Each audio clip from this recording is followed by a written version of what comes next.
Saya berharap bisa luring karena materi kali ini cukup materi yang daging ya menurut saya.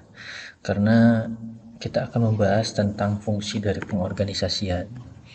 Di mana materi ini jika kita tidak pelajari secara seksama, secara bersama ini takutnya ada multi tafsir, nantinya ada multi pemahaman tentang pengorganisasian. Karena ada pengorganisasian sendiri ini ruang lingkupnya sangat banyak, ya ada mulai dari nanti definisinya, terus bagaimana organisasi itu, nanti bagaimana orang dan sebagainya. Oke, untuk mengefisiensikan waktu, kita akan mulai saja. Di pertemuan kali ini, insya Allah saya akan membahas dua lingkup dari pengorganisasian. Yang pertama kita akan gali tentang fungsi pengorganisasian itu sendiri dalam aktivitas manajemen. Yang keduanya adalah kita akan coba lebih mendalami tentang aspek-aspek fungsi pengorganisasian dari konsep manajemen sumber daya manusia. Jadi akan ada dua pembahasan di sini dan ini memang sering berkaitan. Jadi aku akan kasih modulnya saja, cuman ya tadi ditakutkan ada salah pemahaman dan sebagainya, kita akan coba jelaskan saja seefisiensi mungkin karena ini karena Ustadz pun paham ketika kalian belajar perkuliahan daring menggunakan media pembelajaran, video atau sebagainya, pasti akan ada kuota yang kalian korbankan. Cuman ya mudah-mudahan lah semuanya bisa mengakses video ini, bisa memperhatikan materinya dari awal sampai akhir. Karena tadi fungsi pengorganisasian merupakan menurut saya dia fungsi yang paling penting, yang kalau menurut saya daging banget lah di intinya manajemen. Karena tadi perencanaan tanpa pengorganisasian, nanti ada pengarahan, tapi kok pengorganisasi yang benar apa yang mau diarahkan, ketika ada evaluasi pengorganisasi yang gak selesai apa yang mau dievaluasi dan seterusnya. Jadi kita akan coba mulai materi tentang pengorganisasian itu sendiri. Oke. Organisasi atau pengorganisasian dalam manajemen ini memiliki definisi kurang lebih, yaitu intinya adalah bagaimana kita mampu merealisasikan atau melakukan perencanaan serta pengelolaan struktur organisasi. Di sini nantinya akan ada sebuah proses pengarahan manusia, ya, pengarahan sumber dayanya, terus sehingga pencapaian-capaian organisasi akan mampu tercapai atau penempatan pengorganisasian akan mampu dicapai secara objektif. Jadi kita akan jelas menempatkan seseorang itu berdasarkan tadi ya kemampuan mereka, keahlian mereka, sehingga objektif. Kalau si A cocoknya di sini, si B cocoknya di sini. Kita tidak subjektif mengatasnamakan kedekatan atau apapun itu. Selanjutnya, definisi dari yang lainnya adalah di sini adalah sebuah proses untuk ya menggunakan bagaimana sumber daya ini berdasarkan tugas dan koordinasinya, berdasarkan capaian dan koordinasinya. Organisasi proses akan mentransformasikan perencanaan sehingga kita bisa merealisasikan rencana itu demi mengembangkan tujuan-tujuan baik itu organisasi, baik itu manusianya, sehingga siapapun yang berada di dalam organisasi tahu bagaimana pola pengambilan keputusan sehingga tidak mempengaruhi yang namanya struktur organisasi tersebut. Jadi di sini akan ada proses bagaimana peran pengorganisasian dalam sebuah organisasi, yaitu adalah melakukan penilaian, melakukan koordinasi, pelaksanaan tugas sehingga terjadilah proses transformasi perencanaan. Sehingga realita yang dihadapi itu lebih realita yang nyata. Kita tahu tujuan organisasi apa, kita tahu bagaimana organisasi mengembangkan manusia, kita tahu bagaimana organisasi mampu memberdayakan sumber daya yang ada. Sehingga ketika suatu organisasi membuat suatu keputusan, itu akan melibatkan keseluruhan dari struktur organisasi. Tadi balik lagi ke definisi yang awal, akan objektif. Objektif menilai tim dari pengorganisasian itu sendiri. Oke. Selanjutnya konsep dari organisasi. Konsep dari organisasi ini adalah mengalokasikan sumber daya organisasi yang sesuai dengan rencana dan tujuan yang telah ditetapkan. Membuat kerangka kerja organisasi atau kita biasanya nanti mengenal dengan organizational design. Ya, ini bisa rencana pengorganisasian bisa. Membentuk secara spesifik kerangka kerja organisasi yang disebut dengan organization structure. Kalau organizational design, ini kita membuat desainnya. Kita ada di bidang apa, membuat struktur organisasinya seperti apa. Nanti dari itu kita keluar organisasi strukturnya yang cocok mana nih. Ya, kayak nanti ada organisasi sekolah, ada organisasi perusahaan, ini kan beda secara strukturnya. Secara organisasi strukturnya berbeda. Cuma secara desain, gambaran umumnya itu sama. Ada atasan, ada manajer tingkat menengah, ada bawahan, seterusnya itu sama. Cuman secara nanti pembahasan di strukturnya itu yang berbeda. Dan ini memang harus disesuaikan. Oke, selanjutnya adalah building block of organization. Di sini ada division of work atau job spesialisasi. Jadi di sini adalah spesialisasi pekerjaan. Bagaimana dengan adanya pengorganisasian mampu menyederhanakan pekerjaan yang telah direncanakan.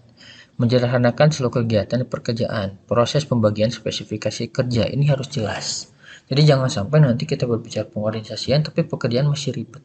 Tapi pekerjaan masih sulit diatur dan seterusnya. Yang selanjutnya ada department selection.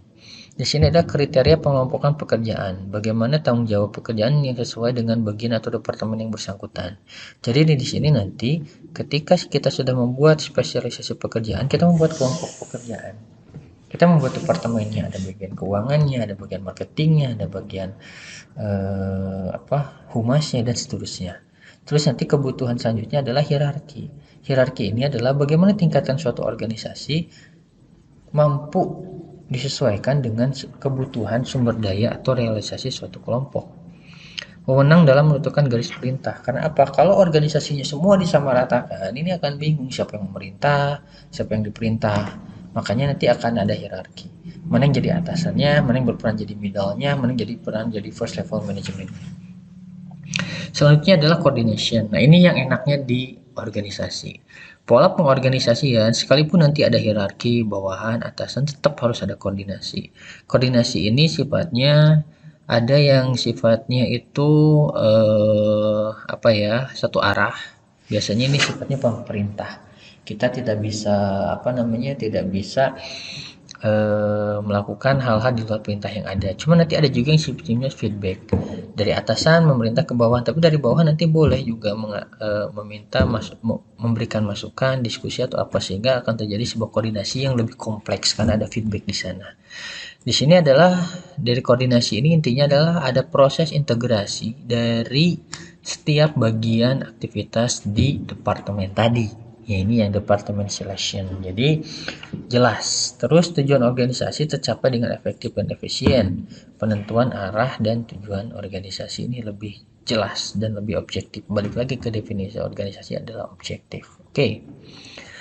Ini coba kita pecah ya. Kita pecah dari beberapa kasus. Sini Ustadz ambil kasus di dapur misalkan ini banyak spesialisasi pekerjaan yang akan kita kelompokkan. Di sini ada memasak, ada membeli bahan baku, ada menuliskan menu, ada mengantarkan makanan, menerima pembayaran, membuat laporan keuangan harian, bulanan, seterusnya. Ini kalau kita pakai manajemen, tukang bakso, Superman, itu kita akan mengerjakan ini semuanya sendiri. Ripuh bos. Ustadz saja sekarang lagi merintis usaha di bidang makanan, hampir 80% masih sama sendiri, itu ripuh, capek. Ya, dan kita seolah-olah dikejar waktu. Makanya nanti muncullah job specialization division of work. Ini nanti dibagi-bagi. Nanti memasak makanan dan membeli bahan pokok ini tugasnya siapa? Menuliskan menu ini tugasnya siapa? Menerima pembayar ini tugasnya siapa? Masuklah nanti di situ ada job department selection. Ternyata tugas untuk memasak dan membeli bahan pokok itu adalah tugasnya di bagian dapur. Bagian pelayanan hanya menuliskan menu yang dipesan dan mengantarkan makanan pesanan. Bagian keuangan menerima pembayaran, membuat laporan keuangan dan harian, membuat laporan keuangan bulanan. Ini kan akhirnya menjadi fokus dari utamanya kita, sehingga jelas organisasinya. Untuk asal yang nanti bagian dapur simpan di keuangan, itu kahuruan keuangannya, bagian keuangan di bagian dapur banyak masak duit. Nah, ini kan akhirnya yang harus kita perhatikan. Jadi harus disesuaikan. Oke. Selanjutnya faktor-faktor dalam struktur organisasi. Pertama, ini akan mempengaruhinya ada lingkungan. Oh, ini respon perubahan jelas. Ya, apalagi di kala sekarang. Contoh pandemi kemarin kan beberapa tempat kelabakan, termasuk kampus kita awal ada pandemi kan kelabakan. Bagaimana perkuliahan daring kah, luring kah? Ketika daring bagaimana kuotanya? Ketika yang di lembur, di pelosok bagaimana aksesnya dan seterusnya.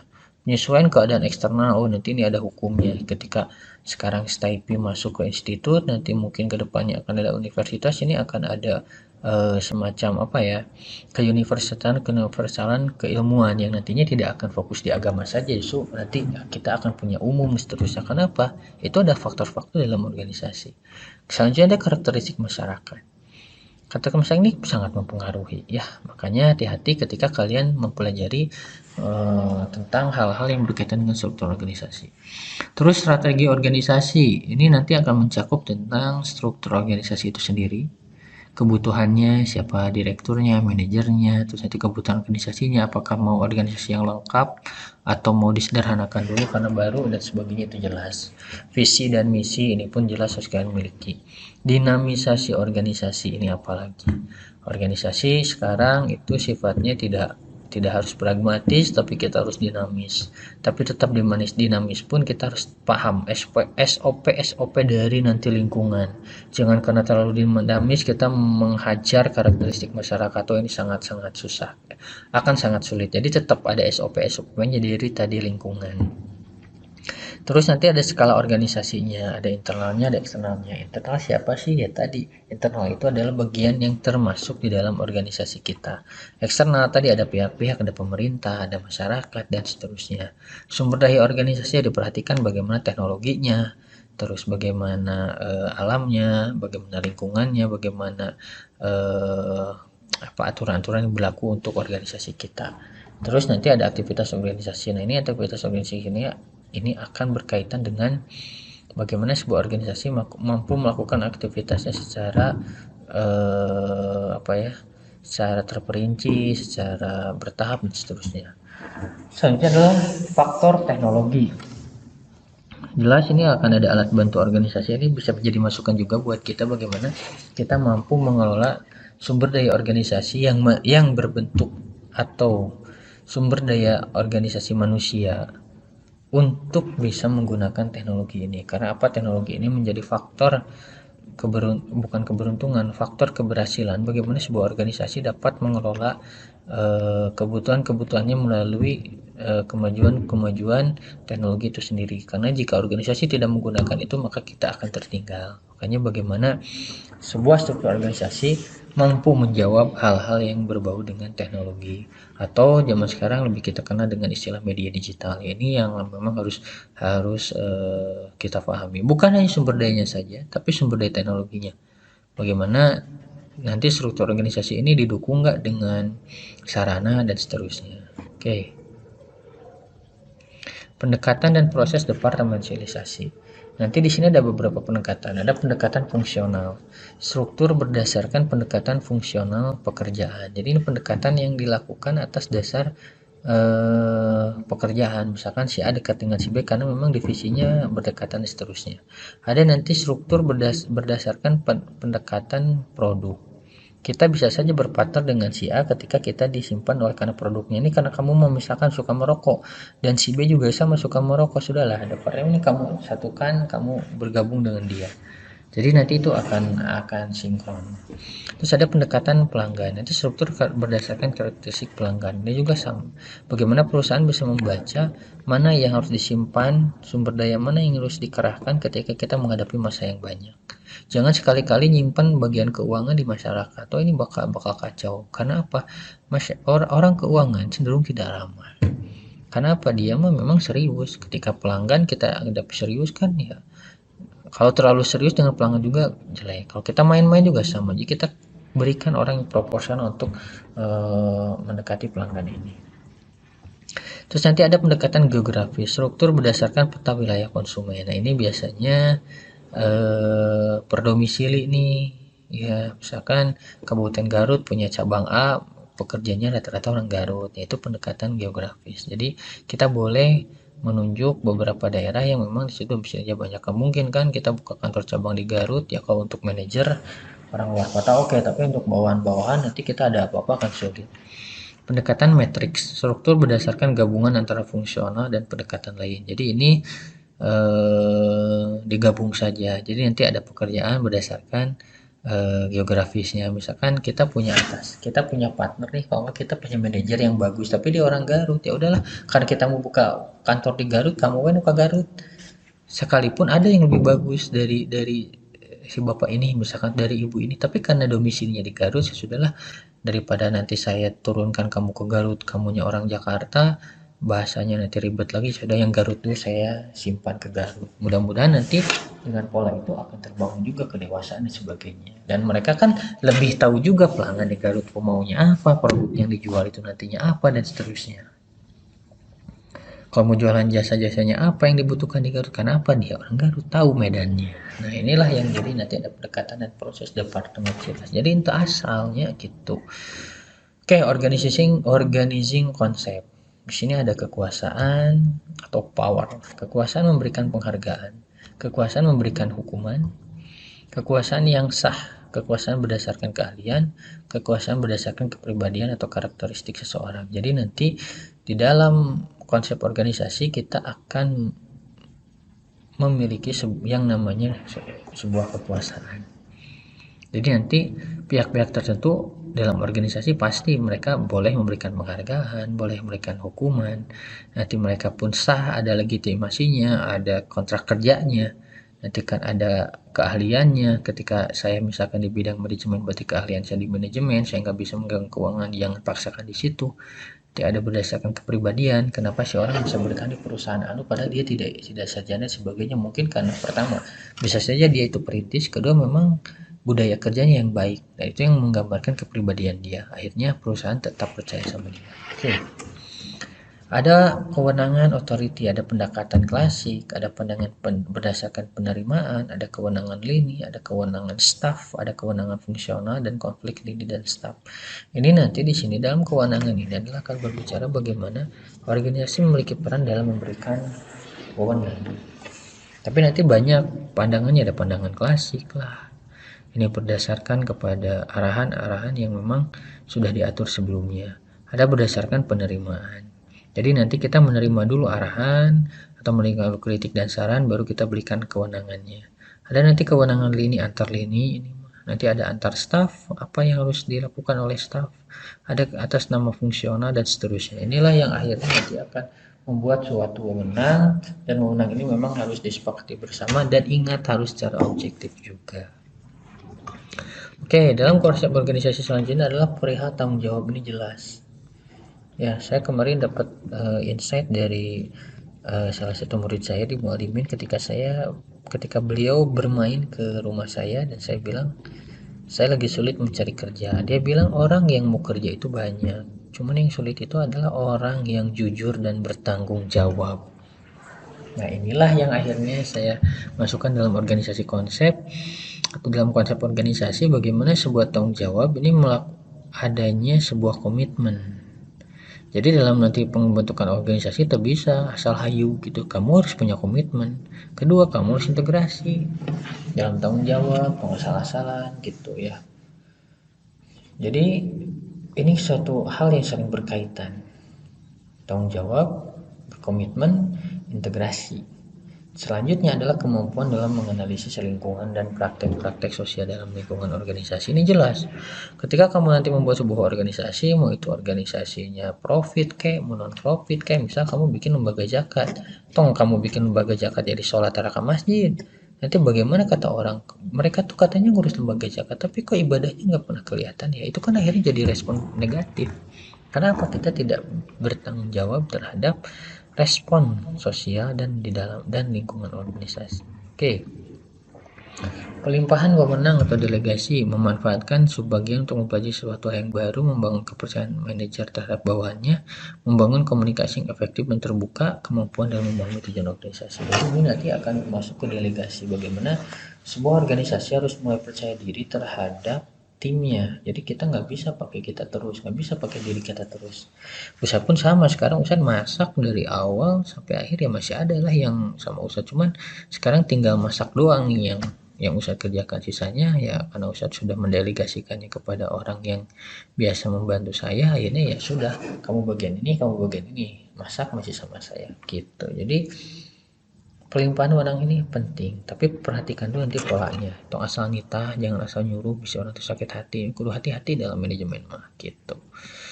Terus centralization dan decentralization in organisasi. Kalau centralization ini lebih kepada fokus bagaimana sebuah organisasi merujuk cara pengorganisasian yang keseruan kegiatan, tugas, tanggung jawab dan perintah dipusatkan dari hierarki yang paling tinggi. Kemudian hierarki di bawahnya menerjemahkan dalam bentuk tindakan. Jadi ini mah istilahnya ya tadi instruksi lah tugasnya, tapi dari atas ke bawah. Kalau decentralization merujuk pada konsep pandangan pengorganisasian bahwa kegiatan terjadi di lapangan sering tidak sesuai dengan apa yang dipahami oleh hierarki tertinggi. Hierarki di bawah memiliki kewenangan untuk mengambil keputusan yang berhadapan langsung dengan kenyataan di lapangan. Nah, ini jelas juga. Decentralization ini mah jadi ketika atasan memberikan tugas atau wewenang kepada bawahan, maka bawahan bisa menyesuaikan dengan kondisi yang terjadi di lapangan. Nah, kondisi ini nantinya yang akan membantu kalian dalam mengambil sebuah keputusan. Contoh, ketika Pocari Sweat dikembangkan, 2 tahun Pocari Sweat tidak laku.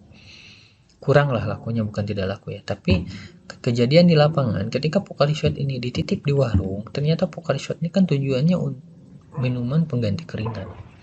Akhirnya, ada tim dari marketingnya yang menawarkan bagaimana kita jual langsung di lapangan. Memang sih tidak hina, cuman kan yang tadinya enak di toko gitu produk kita jadi harus ngingkik termos, ngingkik es, naon batunya untuk dibawa ke lapangan. Tapi ya itu is okay, kan apa yang diinginkan oleh atasan itu dengan realita di bawahan itu sering tidak sinkron, atau ketika yang di bawahnya ke lapangan ternyata tidak sesuai. Kita jangan memaksakan, karena apa? Akan membahayakan atau akan merugikan orang-orang yang terlibat di dalam organisasi kita. Mending kalau nantinya mereka mau ada perbaiki dan sebagainya, tapi kalau mereka kecewa, akhirnya mereka keluar dari pekerjaan kita dan kita telah kehilangan suatu aset karyawan kita. Oke. Ini yang selanjutnya, ini tadi yang materi pertama ini udah beres. Yang selanjutnya adalah konsep dasar manajemen sumber daya manusia dalam pengorganisasian. Di sini nih ada quotes dari John Chambers. Jadi, jika Anda mendapatkan manusia terbaik untuk menyesuaikan diri dengan organisasi Anda dan memotivasi mereka, maka Anda akan menjadi pemimpin organisasi yang baik. Ya, ingat, manajer itu adalah kemampuan dalam mengatur aktivitas manajerial, perencanaan, organisasi dan seterusnya.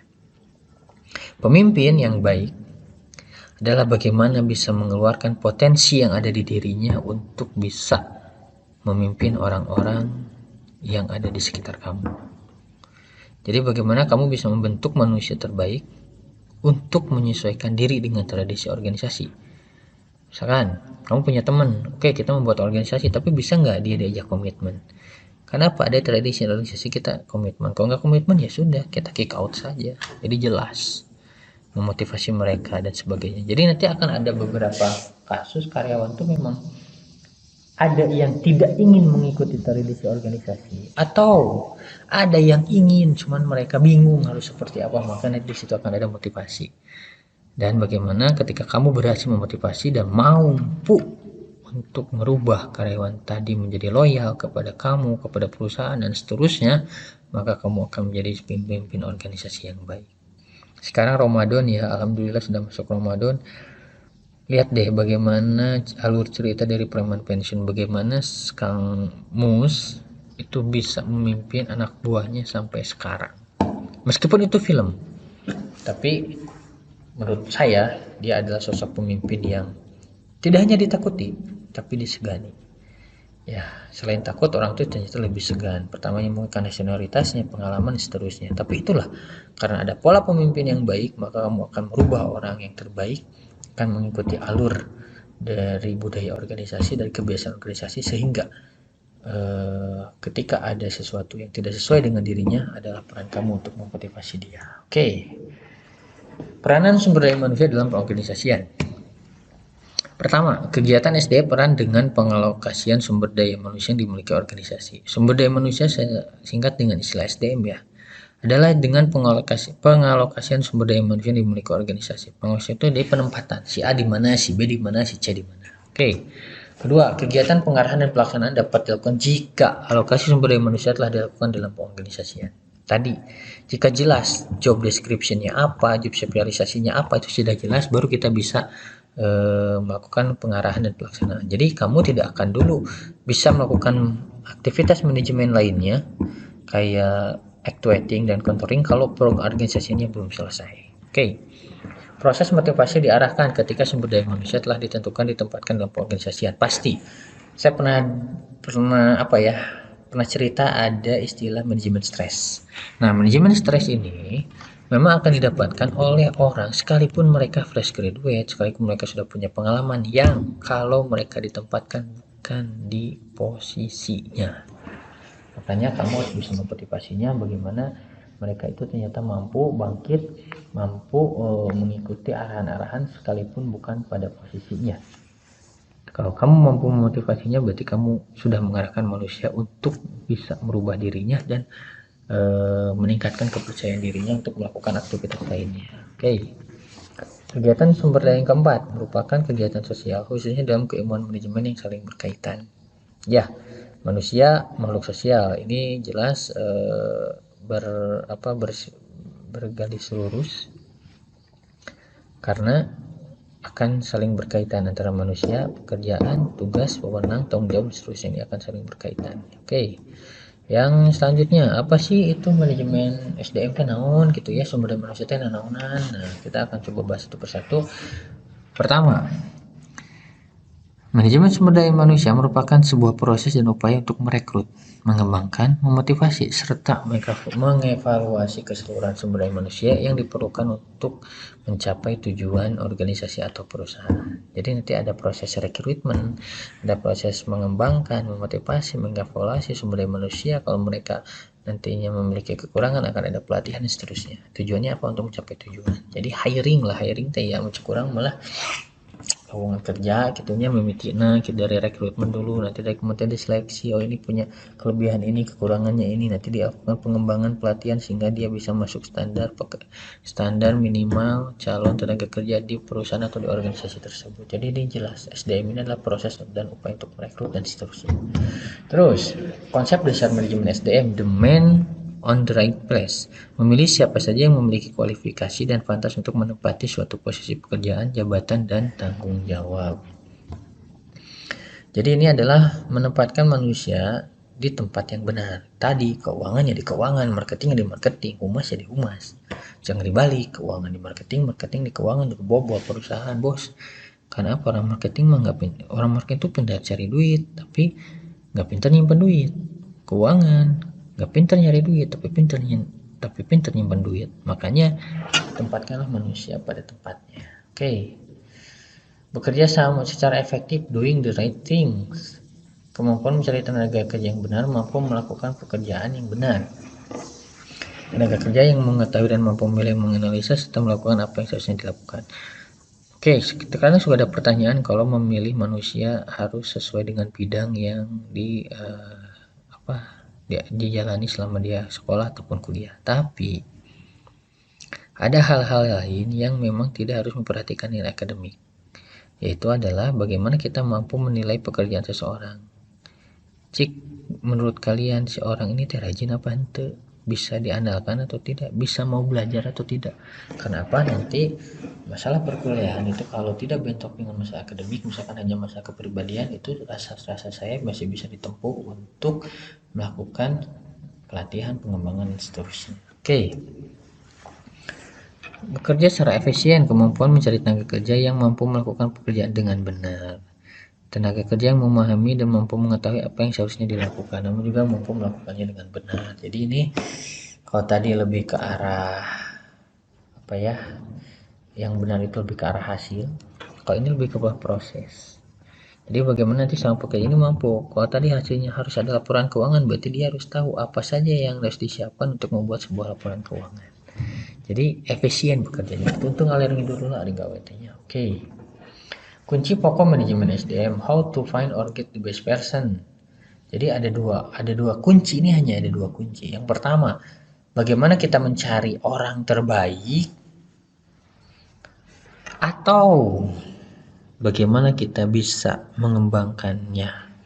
Maksudnya gini, kita cari yang sudah jadi, misalkan kalau dalam lowongan pekerjaan suka ada ya, pengalaman pekerjaan misalkan 5 tahun, berarti itu mereka mencari jabatan posisi untuk mengisi seseorang untuk mengisi posisi jabatan di perusahaannya itu adalah dengan orang-orang terbaik yang sudah berpengalaman. Tapi ada juga nanti yang sifatnya fresh graduate, berarti di situ nanti akan ada pola bagaimana perusahaan bisa mendapatkan orang fresh graduate, dilatih, dikembangkan, kemudian di maintain biar bertahan di perusahaan tersebut. Oke. Proses dan aktivitas manajemen sumber daya manusia. Pertama ada human resource planning, merencanakan kebutuhan dan pemanfaatan sumber daya manusia. Ini kan jelas adanya kebutuhan dalam merencanakan pemanfaatan sumber daya dan seterusnya. Personal procurement, mencari dan mendapatkan sumber daya manusia. Proses rekrutmen, seleksi, penempatan serta kontrak tenaga kerja. Ini jelas lebih di awal ketika direncanakan, oh saya mau buat restoran nih, butuh karyawan 10 ini bagiannya ini, coba deh adain rekrutmen dan seterusnya. Itu kan jelas ya, ini ada personal procurement. Personal development, mengembangkan sumber daya manusia, program monitoring kinerja kerja, pendidikan, pelatihan. Jadi tadi ketika kita sudah cari manusianya, cara-cara pegawainya masuk, kita beri pengarahan dulu di awal. Ketika mereka stuck, kita beri pelatihan. Ketika mereka jenuh, kita kembangkan dengan outbound dan sebagainya, sehingga manusia-manusia atau orang-orang yang membantu di perusahaan kita itu merasa terkembangkan. Dari sisi personalnya, mereka memiliki kemampuan yang lebih. Kalau tadinya mereka di bidang ketika kejadian kita jadi jago masak misalkan karena kita ngurus restoran dan seterusnya, yaitu menjadi nilai lebih buat mereka. Oke, personal maintenance, memelihara sumber daya manusia, pemberian penghargaan, insentif, jaminan kesehatan, keselamatan kerja. Ini jelas setiap orang yang terlibat dalam organisasi harus memiliki jaminan untuk menjaga dirinya. Kenapa ya, kita nggak tahu kan bagaimana pola organisasi kita di luar sana, apakah diterima oleh masyarakat atau justru organisasi kita meresahkan. Makanya kita harus ada personal maintenance yang nanti pada akhirnya akan memelihara sumber daya yang kita miliki. Bisa juga kita berikan penghargaannya untuk menjaga dia agar tidak berpaling ke perusahaan lain, memberikan insentif, memberikan jaminan kesehatan dan keselamatan kerja pastinya. Oke.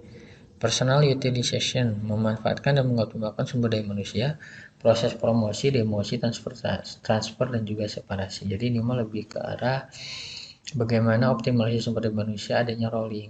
Jadi ada yang dipromosikan, ada yang diturunkan. Itu tujuannya kan untuk meningkatkan persaingan di dalam sebuah organisasi. Oke. Pengelolaan keragaman dalam sebuah pekerjaan. Keragaman dalam pekerjaan, the meaning of diversity, tidak dapat dihindari. Manusia hidup dengan kondisi biologis, geografis, dan demografis, serta perbedaan-perbedaan lainnya. Jadi nanti kalian akan menemukan beberapa orang yang mereka memang punya keberagaman dalam pekerjaan. Misalkan tadi ya keuangan, karena mereka backgroundnya di keuangan, ya pasti punya ininya sendiri lah, punya keinginannya sendiri untuk bekerja di bidang. Jadi jangan sampai kalian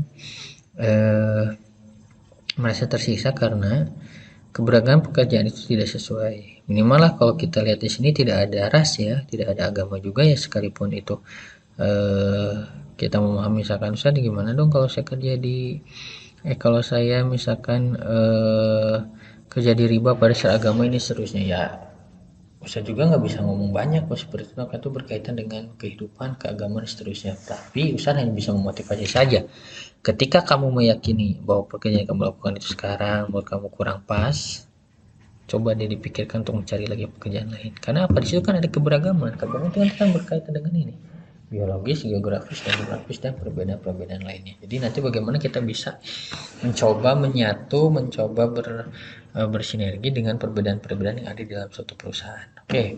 Keberagaman sebagai keunggulan kompetitif. Perbedaan latar belakang didukung dengan konsep pekerjaan yang jelas dan transparan akan menciptakan pola persaingan yang saling berlomba-lomba untuk menjadikan yang terbaik dan mengeluarkan seluruh potensi khas yang dimiliki oleh masing-masing tenaga kerja. Oh, ini menjelas enak banget ada kompetisi. Emang di dalam kerja nggak boleh kompetisi? Boleh banget, cuman ya balik ya kompetisinya, jangan asal-asalan seterusnya. Oke.